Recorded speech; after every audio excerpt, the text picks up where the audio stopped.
Bonjour mes chatons, alors une fois encore je vais vous présenter un oracle, l'oracle d'Isis.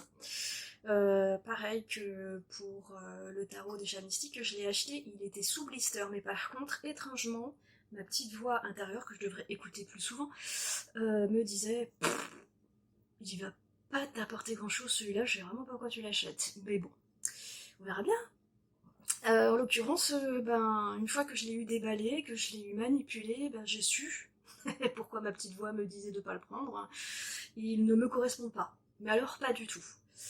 C'est pas du tout mon univers, c'est pas du tout la façon dont je ressens les choses. Mais bon, je vous le présente malgré tout, parce que on avait dit qu'on le faisait. Hop, petit sachet.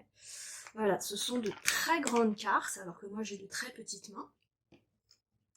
Donc déjà, ça me pose un vrai problème en soi.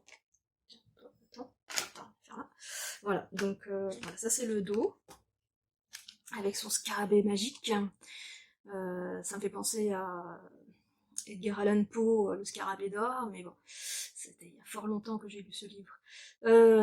Donc voilà, je pense que c'est ce scarabée qui a attiré mon attention, parce que j'aime bien les bébêtes, quelles qu'elles soient.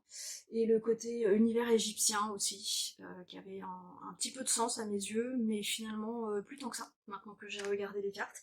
Alors, les illustrations sont juste magnifiques, ça on peut pas le remettre en question.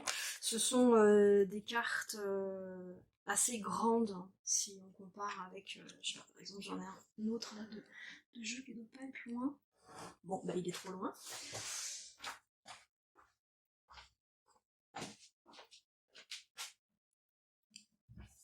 Ce sont des cartes qui sont vraiment très grandes. Par exemple, si on compare avec une carte de l'oracle de la triade, en termes de format, je dois quoi, je vais voir. En termes de format, ouais, pas photo quoi, c'est immense. Et si on prend le tarot des chats mystiques qui est encore plus petit, il faut pas avoir des petites mains quoi. Sinon pour le battre, ça va être un poil compliqué. Hein, moi je dis ça. Euh, Après, quand dans le manuel ils disent oui, si quand vous les battez, il y en a plusieurs qui tombent d'un coup, c'est que vos énergies sont pas synchronisées, désolé, ça peut aussi vouloir dire que mes mains sont trop petites. Hein. Pas déconner.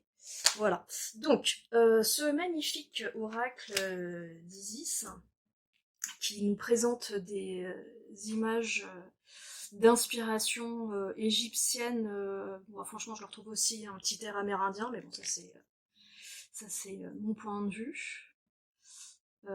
Les cartes sont très belles avec la tranche argent, les motifs sont sublimes, il n'y a, pas, y a, pas, y a pas à dire au niveau esthétique, ça envoie du pâté. Mais j'y suis absolument, mais alors absolument hermétique. Ça ne me dit rien. Et je serais absolument incapable de faire un tirage avec ça. Voilà quoi. Super. C'est beau. C'est grand. Et si quelqu'un sait comment ça s'utilise, qu'il me fasse signe, qu'il me laisse un petit commentaire, parce que là, franchement, je sèche. D'autant plus que dans le livret que j'ai feuilleté, ils indiquent que on peut faire des tirages comme ci comme ça, que les associations bidule machin, et à la fin ils te proposent de réciter des incantations. Ouais, ça c'est pas du tout mon univers. Donc ce serait un peu genre, oui alors on va vérifier un peu quelle est l'ambiance. Alors déjà, va les battre. Voilà, t'as des petites mains minuscules là, va battre des cartes qui sont à peu près de la même taille qu'un battoir de lingère. Enfin bref. Bon, je suis un peu fâchée en fait parce que j'ai l'impression d'avoir dépensé des sous pour rien. Et donc l'idée ce serait, si jamais je m'en servais, ce qui est peu probable, de faire le tirage de une carte.